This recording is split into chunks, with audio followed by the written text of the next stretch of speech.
When life throws you a curveball, how are you going to handle adversity? Welcome to the Fearless Mindset Podcast, where you're about to go on a journey as I interview security, business, and entertainment leaders on what it takes to stay fearless. I'm your host, Mark Ledlow, and enjoy today's episode. And you're a nuclear, you studied nuclear, right? That kind of your background? Yeah, yeah, exactly. So nukes, like what countries had what nukes, which one were live, what's Russia doing over there with their nukes, how about China? Is Iran really a problem, or is that new bad information, that type of stuff? To some degree, we already, it's not hard to figure out who has what. It seems we were more concerned with the way they were protecting their own material and the way that we're protecting our material. I mean, let's face it, we have tons of radiological and nuclear material that we use for all kinds of commercial things. We have it in every hospital, in America and in most other countries. They have nuclear medicine, so they have radiological nuclear material in hospitals. We have it at research and test reactors. Mm-hmm. We have it at universities for experimentation. And we wanted to see, how are these people protecting these weaponizable materials? And how do we go in? And at the end of the day, we weren't a regulator. We were essentially just, we understood the best practices. How do you go about, if there's a container that holds radiological nuclear material, can it be stolen? And wow, and that's scary. Weaponized into a dirty bomb and that kind of thing. So we're very concerned with that. So a lot of it was really understanding the threat, the nature of the threat. Were the adversaries interested in this style of attack? And what can we do to deter it? What can we do to detect it? What can we do, to harden it and delay it? This type of attack. And then finally, what can we do to respond to it? Let's face it. If you're a SWAT team guy, and you realize you're going into a situation and they give you intelligence that, hey, there's an exposed radiological material into this building that you're about to go into. Here's a dosimeter. You can, pin it to your belt buckle. You might get a lethal exposure, or eventually a lethal exposure to radiological contamination. And so, put that into your mindset. Understanding you have a job to do, but what can you do to protect yourself from this type of exposure? Prime distance shielding, but what does that mean exactly? So a lot of it was training a lot of responders of various types how to deal with threats that involve radiological nuclear activity. What did you guys do case studies on new threats, like the cartel trying to get any nukes and stuff to be more dangerous, or is that kind of? Do you guys deal with any of that, like that Hollywood stuff, or is that real, or is that your scope? Not the cartels. I think the cartels that'd be bad for business. We'd rather fly under the radar. Yeah, we did have. I won't go into it, but we did have our concerns, and as we should. Some agencies are more concerned about chem bio, but at that particular agency, we're worried about radiological nuclear, and with good reason. It doesn't take much to contaminate, it doesn't take very much radiological material, unfortunately, to contaminate a very large, geographic area. And then the half-life of some of these isotopes that we're worried about are 1,000 years. And if it exceeds EPA if the radiological contamination of REMS of radiation, if it exceeds, our EPA standards, that means we won't allow a human being to live in that area. Until it's contained, but a lot of these materials you can't contain once the cat's out of the bag. And we looked at a lot of case studies of when there was accidental leakages of radiological nuclear material, looking at things like cesium-137, cobalt-60. Looking at there was an accident in Brazil in the 80s that it contaminated an entire geographic area for a long time. It was an accident, but we learned a lot from that. There's been other times also there's Fukushima. So we look at these things very, very, Chernobyl, we look at these things very carefully and, how do these isotopes interact with the environment? What do they do when they hit water? What do they do when they're in the air supply? What do they do when they're getting into your crops? So we spent a lot of time and energy, looking at that. And then a lot of time and energy building out systems that would harden anything that held these materials, whether it be containers or buildings or transport containers, and making sure that they are that these materials are as safe and secure as possible. My mind is wondering, do you have like a biochemistry undergraduate degree? Is that how you got into this? No, my undergrad degree was essentially in criminal justice, and then my master's. Yeah, my master's degree was in international affairs with a focus in security. I did that right after 9/11. But when I went to the National Nuclear Security Administration, they train you at the national laboratories, and that to me was better than any degree you could get. Oh, absolutely. At any university. You sound like a doctor in chemical engineering when you talk. I was like, this guy's got to be a PhD in something. I appreciate that. Now, those national laboratories are remarkable in terms of the amount of research they do, the way they train their people. I mean, there's so many geniuses and PhDs and people that are internationally famous on these subjects and they're accessible. So you can learn a lot from them in one-on-one discussions even, but they do have very formal classes that are quite hard, and you are doing, the math, so to speak. Quantum physics, whatever they call it. Yeah.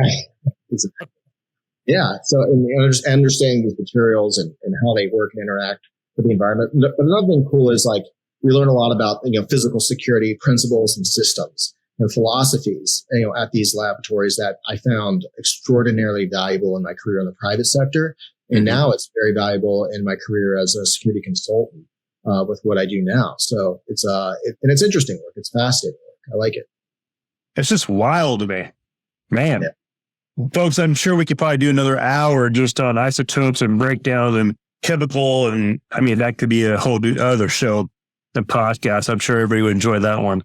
I'm just realizing you must have like a genius level IQ to be able to pass these tests. Yeah, I don't know about that, but definitely study. I don't know, but I definitely hit the books, and and I have the glasses to prove it because my eyes aren't what they used to be.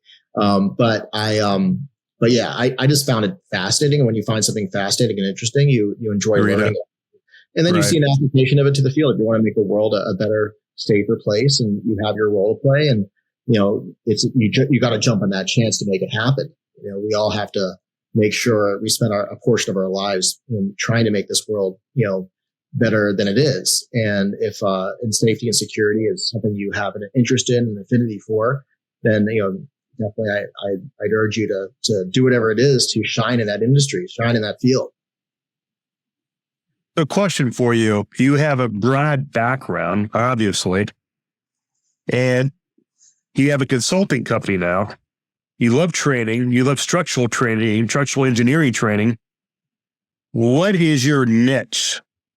What do you want the world to know that Korn does that would give you the most satisfaction over any job could ever give you? What would be that niche that just makes you just like feel like you won $1 million? Yeah, I think it has to do with onboarding, training, and development. I know it sounds kind of like, maybe not as glamorous, but I really think that, companies really need to bolster the way they onboard their employees, the way they train their employees, the way they develop their employees.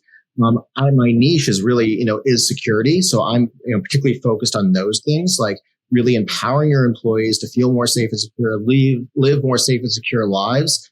And then I think it's okay for companies to give resources to employees to make sure that their worry well is as minimal as possible. And, lots of companies just don't want to, they'll go to the minimum of duty of care.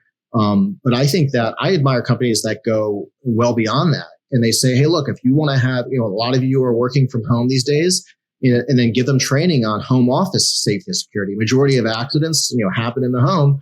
And you have employees that are, employees an asset, and all the equipment and the laptop and the various things that you've given the employee, that's an asset to the company. But meanwhile, lots of companies are not training their employees to have a safe and secure home. If you also want to have, a philosophy, or train your employees on a philosophy, and what is a bug out bag? What is a 72-hour, survival kit, and what do they need for them and their families in the event of emergency? And what will the government do for them in the event of a national disaster, some sort of natural disaster? And what will the government not do for them? How are they on their own? And also the philosophy is, a bug-in bag or a bug-in kit is more important than a bug-out bag, in my opinion. A lot of people don't know that. It doesn't sound as cool, but what do you need in your home? What types of documents should you have copies of? And, all these things sound like, hey, this isn't the company's business. but it is the company's business because you want the employee to be more safe and secure. Then in turn, and so they worry less, so they can perform better for you. And just from a humanitarian perspective, you want them to be well, just because you want them to be well, and same that for their families. So I think that the niche I really want to be focused on is specifically safety and security training, in ways that's very effective and interesting for employees, that makes them feel safe and secure, obviously, but also empowers them to protect themselves, protect the company, protect their families. A lot of it's on how you onboard them. And, in most companies, when they let me be a part of the onboarding briefing, they would just give me 3 minutes. They'd say, don't exceed 3 minutes. And you're like, wow, I kind of want to discuss more aspects of safety and security. And then, in training people, I really want to make sure these training modules that deal with safety and security are like they've never seen before. They create that feeling and that mood. You want to make sure that they're really effective in that way, in terms of being simplistic and applicable. And then in professional development, I really want to also build up that niche for myself, really making security professionals better than they've ever been before in their entire career. I got to ask you this. Me and that we're both in the security industry. What do you see is the younger generation's struggle in the security industry? Let's call it executive protection. And what do you think needs to be cleaned up a little bit to be more professional? What has been your observations as working for Facebook and the many other corporations you've worked for in the past? What needs to be cleaned up a little bit in the industry? I think that lots of people aren't recognizing the convergence between physical security and cybersecurity. I think that they want to get away with just being one or the other. And the truth is that's kind of the old guard. That's the old philosophy. We're all going to have to kind of accept the fact that in order to be forward thinking and effective in the security industry, we have to be strong at all the principles of physical security, but we also have to start getting smart on cybersecurity and the convergence of those two fields, or vice versa. Say you're a cybersecurity person, you have no interest in physical security because you might find it not as intellectually stimulating or something like that. I think that you need to come to the realization that that these two domains are converging. And right now there's not a ton of great infrastructure or systems to help people converge these two things. You can do it on your own and try to figure it out and struggle your way through it.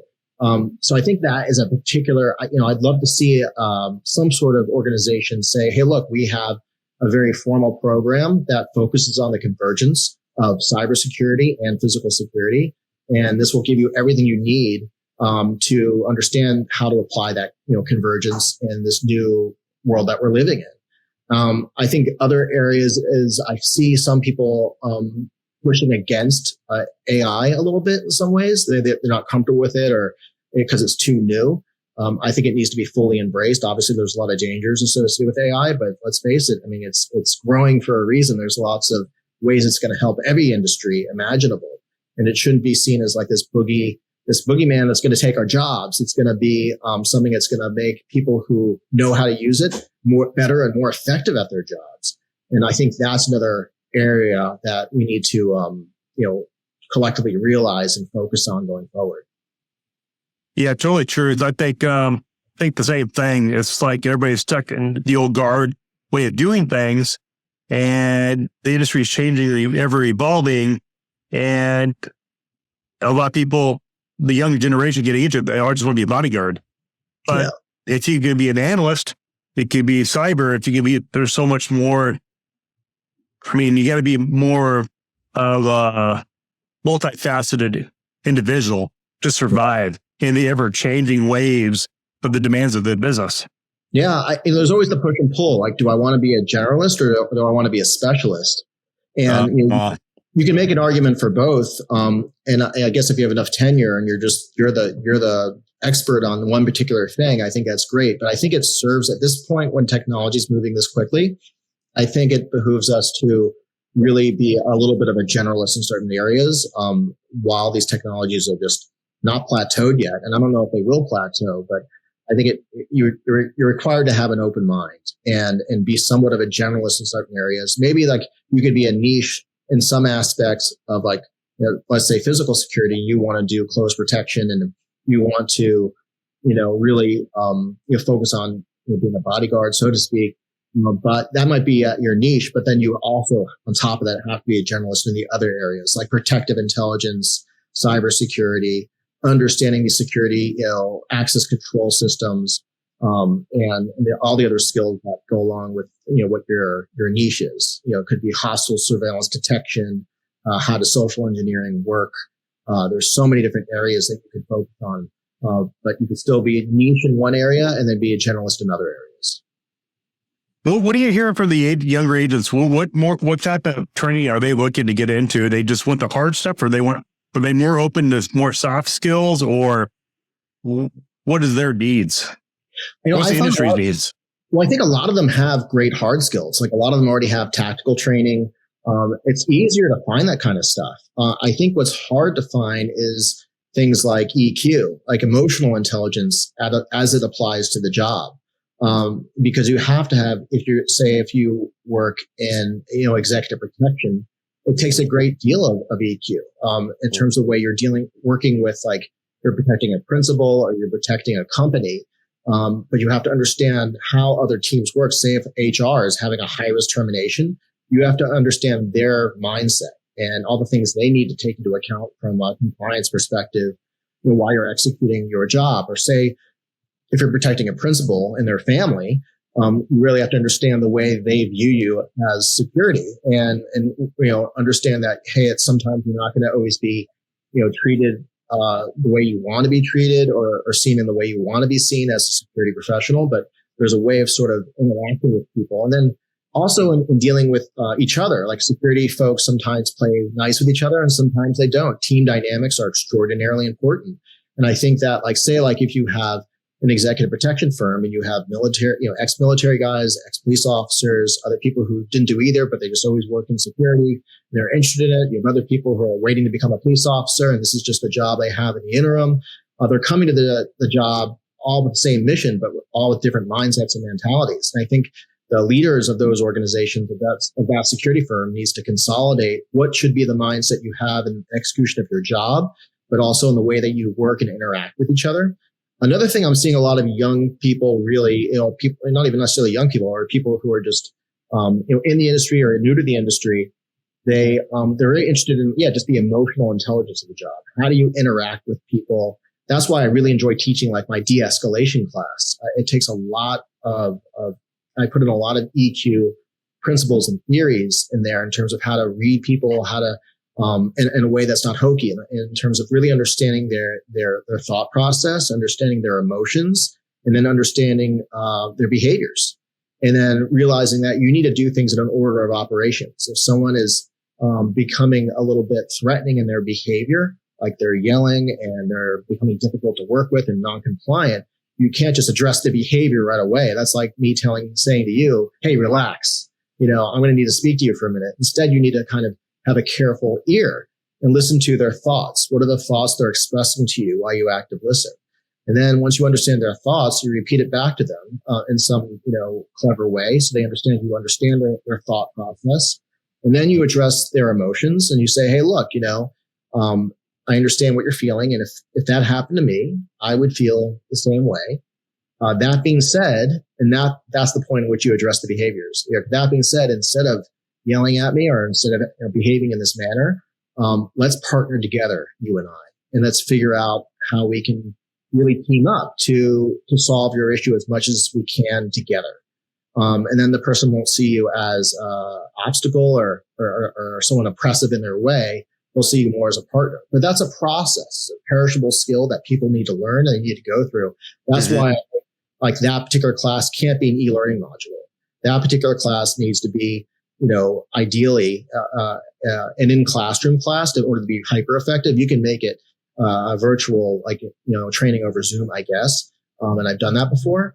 But I find that a class like that is most effective when you're in a classroom and you're putting people through scenarios that deal with role playing, but also a lot of improv involved. There's no reason why it can't be fun, because if funny things happen in class and it creates emotion, the adult learner will remember it more because they're feeling something while they're learning something. Adults are also very social learners. We like to learn in packs or in groups. So you have to kind of build that environment in a training. And, a lot of the training that companies throw at their people these days are very educator centric. It was just whatever was easiest for the educator to throw in a PowerPoint or Google slide, or just make, going to Adobe Captivate and then, making an e-learning module. It was just like kind of simple. They say, well, I did it. But there's no assurances that that's going to be an effective learning tool. You'll be okay from a compliance perspective. You're like, yes, we train them, because we have that, in California, that, SB 553 coming up, right. And first, it's going to require that, these companies over 10 employees are going to have to start training their employees on workplace violence. And companies are going to have to make a decision. Do they want to just make it a check the box thing, and where they have kind of just an e-learning module that employees click through? Or do they want to have a really engaging experience that really will play a much greater, more effective, impactful role in preventing workplace violence? And if it does happen, this training will also educate people on how to handle it, how to process it, and how to document it in a way that aligns with this Senate Bill 553 that will be live and active July 1st of this year. Oh, wow. So you got to have your policies in place before that. Yeah. And a lot of companies don't. They really, that's what I'm seeing more and more of with my company. When people have approached me, they said, look, we don't really have everything in place, or we don't even know what's truly in place for this particular requirement. And we don't even know what the fines are going to be. And there's many aspects to it. In there's also information about restraining orders that companies can put into effect against individuals that weren't there before. So it's right. There's a lot to that particular Senate bill that a lot of companies don't really know about here in California. I don't want to be too California centric. I know you're not in California, but I live in the Bay Area, so I'm kind of focused on that right now. But I wouldn't be surprised, since workplace violence is on the rise, we're going to start seeing that, a lot more of that nationally. Yeah, I actually have residency in Sacramento, so yeah. Nice. And then I have a place up in Oregon for my rentals, and getting ready to get our company set up in Texas here soon. So that's the next expansion plan. Fantastic. But yeah, I know a lot of companies are reaching out to you specifically for the new Senate bill legislation that effective for workplace violence. They have to be compliant, or they get fined by OSHA. Is that how it works? OSHA fines them, or California fines them? Okay. OSHA. Okay. Yep. So yeah, compliance is going to be huge. So folks, if you're listening to this and you're HR and you need Adam's help, please reach out to Adam. And Adam, give them your website again. Sure, absolutely. So my name is Adam Korn, and my company is JustShowSecuritySolutions.com. You can just Google me and you'll find me, and you can also find it over my LinkedIn as well. My last name spelled CORN, just like food. Just like food. Yep. And then to add to that, folks, I'm actually going to start my company's going to go take a shift in directions we're going, and we're going to be hiring some intel analysts like what Adam did for the government. And so we're going to be looking for some agents and some individuals, candidates that may want to work as contractors for XYZ companies that we're talking in the middle of having conversations with right now, that have reached out to us and say, hey, we need this type of individual embedded as contracts for different company. And so we're looking to bring those folks on board. And you can probably send a resume if you want to, headshot, whatever, background, to admin@ledlowsecurity.com, admin@ledlowsecurity.com. And we're going to be pushing that here next couple quarters just as a service offering to our clientele. But if you need to be in compliance with California, and you're a company running in California, and you need to be compliant with SB, the bill there by July 1st, reach out to Adam, because he'll help you with that, writing up those training modules and all that. I got to ask you, Adam, what is your thoughts? There's a lot of online training modules out there for executive protection, for example. Yep. And for me, I'm a social learner, so I think boring. Yeah. But there's a lot of people out there doing it. What is your thoughts of what you've seen out there? Is it kind of like check the box, or is it useful, or is it a waste of time? What do you think? It's frustrating, because the truth is that like the training that's most effective, which is, in-person training, is the most effective by far. And because you can make it interactive and emotional and interesting, you can hit on all the different adult learning theories, and you can kind of control the classroom, and you can make the class as interesting as you want to. If you're the instructor, you have a charisma for it. But the problem is it's not scalable. Because, if you're just a trainer, you can't be everywhere all at once. The companies are, let's face it, global.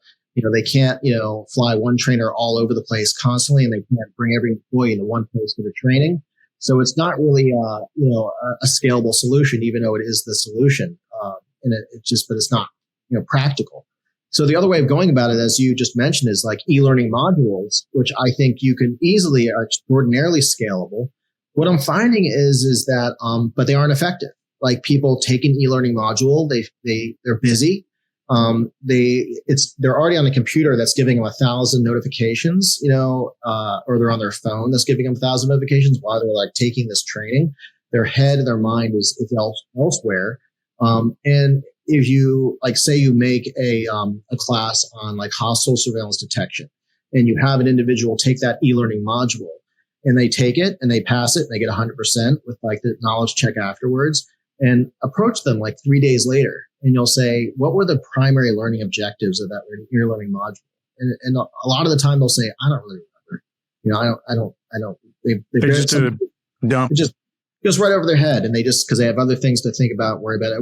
It didn't create like an emotion. So, I think that, an e-learning module, I think that a lot of companies have gone about it wrong. I think they need to put some, real strategies in there to make it as entertaining and interesting and thought-provoking and emotion-provoking as possible. They need to contain a good story, because adults like to learn in sort of a story format. There's a reason why, some of our oldest scriptures are rememberable, and they've kept up all the years because they're filled with fascinating stories that have allegory, and they have, these concepts that people can relate to, and it sort of makes sense. I think that's why, some stories are never forgotten since the beginning of time, because they were interesting. If you just said, here are the 4 learning objectives, I'm going to repeat them to you, and then, tell you why they're important, and I'm going to ask you to, if you remembered them, the person will be able to do it for short-term memory, but they really won't remember it, most likely, or most of them. And if they do remember it, they probably won't be able to apply it to their daily lives, because there's no story or emotion in the way it was spoon-fed to them. So I think that, the ideal is the training. My most favorite way of training is in a live interaction when you're dealing with people. My second most favorite is when you're having a live video session or Zoom session where you can do Q&A and tell your stories. But then again, people start to disengage because they're attached to a computer. And then my least favorite way is just through these cold e-learning modules that don't invoke any story or emotion, but they're scalable, and also they'll help you meet your compliance standards. So I think the remedy for this, and not just to be a naysayer, is I think, there needs to be a company, this is kind of the direction I'm going with Just Show Security Solutions. I'm trying to build learning modules that do provoke an emotion. They do tell a story, and also they're not very lengthy. I think that's another problem area a lot of these companies face when they build up these learning modules. They try to hit every point. Sometimes the training could be 35, 45 minutes to an hour. And people's brains turn into mush while they're taking it. They don't retain anything. I think that, if you carefully think about the way you want to train people, and you put it, you combine it with an emotion and a story, you can get a lot of content out in a very short amount of time. And these days, that's the way people learn. I noticed that when last night I made chicken parmesan, I saw a lot of videos on YouTube that were 15, 20 minutes. And I found a video that taught me how to do it in 3 minutes. And I was like, okay, I'm going to watch that video. And then I watched that 3-minute video twice. And then I cooked this amazing chicken parmesan for my girlfriend and our friends. And we all had a great time. And, but that was the thing. It's I needed to learn in a 3-minute window, because I just didn't want to deal with the minutia of all the details and anything longer than that. And I think a lot of people have that approach with training at work. They're too busy. So you got to find someone who's really invested in onboarding, training, and developing people, but they have to be very creative, and they have to ideally have a lot of stories. They've been there, they've done it, they've done cool things, and they can think of cool, interesting stories to incorporate with your learning objectives. And I think that's what the onboarding, training, and development industry is lacking, by and large. I think it kind of got lazy in certain ways. And that's why most onboarding, training, and development experiences at companies are really boring and ineffective because they were allowed to be. It's the type of thing, the behaviors you allow are the behaviors that continue. And I think like instructional designers were allowed to be super lazy for a long time. And now the status quo is they make these products that no one seems to like. So I think that people who are going to be the leaders in this industry of onboarding, training, development, specifically in my case in security, are going to be ones who understand that these engagements need to be brief. They need to have create an emotion that you want to target and highlight, and they need to be incorporated with some sort of story. There needs to be an interactive component, and I think that these trainings need to become more interesting so people actually remember them and apply them. Yeah, I would. Yeah, totally agree with that. I don't know you know how I graduated out of college, but I did it after I got out of the Marine Corps. There you go. I got rid of my ADHD, and then I'm like, okay, I'm going to do this, and got my degree, and like, okay, no more school, school. Yeah. And then I think I'm more of a hands-on, like you said, social learner. Yeah. Get in a group of people, start talking about it. Yeah, I hear it, and then I just retain it. Absolutely. I just kind of blank out. I'm like, sure. And there's different types of learners, and I understand that, but I think most people really kind of learn by doing.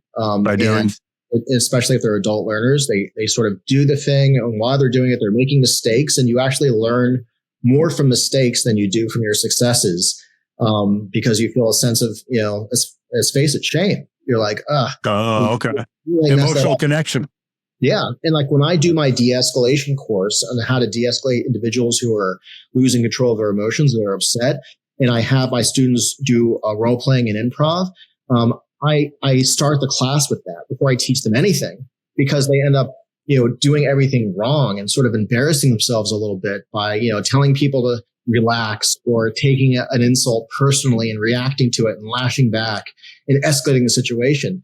And we can all discuss it. And I say, look, that was a 45-second, role play. But let's discuss what, this individual did well in their natural style of de-escalation and what they, didn't do so well or areas of improvement. And we kind of do it over and over again. And then I go, great. Okay. We all kind of know where we're all at in terms of like that particular skill set. Now let's talk about the principles. How do you address thoughts? How do you address emotions? How do you address behaviors in a logical, philosophical way? And then once I teach that content, and at the end of that class, I do the role playing exercise all over again. And you see the people applying these skills in a very formulaic way in the class. And they end up walking out of there being like, wow, that kind of worked. I can apply that to every area of my life because, people, have conflicts with people all the time, both at work and at home and in the general public. And they also walk out more confident. They're like, okay, I can see my de-escalative strategy. And more than that, they need to document when there's incidents of workplace violence. They need, and they're writing their incident report, they really need to write down objectively what they did to de-escalate the individual before, things got physical or before they had to, put their hands on someone or whatever it may be, draw their weapon, use baton, use spray, whatever transpired, or before they called law enforcement and they were on site. They need to talk about in their incident report objectively what they did to try to use as minimal force as possible, trying to reason with the individual. And I think in reading security people's incident reports, they often neglect that. And I can see that be problematic when records get subpoenaed and people need to go to court and sort of explain what transpired when a workplace, violence incident took place. But from a psychological perspective, they probably block out some of that, a few seconds of memory when they go from flight to fight mode. Yeah. You do a hard, like a whitewash of your brain because all of a sudden you just do a dump, adrenaline kicks in, and the dopamine and all that just start dropping, and you just probably just blank out. As far as the details go, you forget the details. You're just like, okay, how am I going to defend myself? Yeah. And then you go into tunnel room. Yeah. And that's another part of my training is how to document things as quickly. It's kind of like a dream, when you wake up and you remember every detail of the dream, and every minute after that, you remember less and less details. it's a similar thing happening in the brain when you've dealt with an incident that required a little bit of fight or flight. Your sympathetic nervous system went into place.